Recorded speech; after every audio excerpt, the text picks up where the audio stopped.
আমি বসিরহাটে কোর্টে যাওয়ার উদ্দেশ্যে আমি বাড়ি থেকে বেরিয়েছি। বয়ারমারি পার হয়েছি, যেখানে আমার ঘটনা ঘটেছে। ওই লরিটা সরবরিয়ার দিকে যাচ্ছিল, আমরা বাংলাদেশের দিকে আসছিলাম। একদম ডাইরেক্ট এসে আমার গাড়ি গ্যাবেছে। তারপর আমার গাড়ি জলে চলে গেল। অচৈতন্য অবস্থায় আমার লোকজন বার করেছে।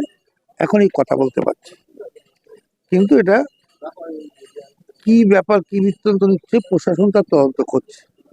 এইটুকু বলবো, আর তো বেশি বলবো না। এটা কি পরিকল্পিত কিছু?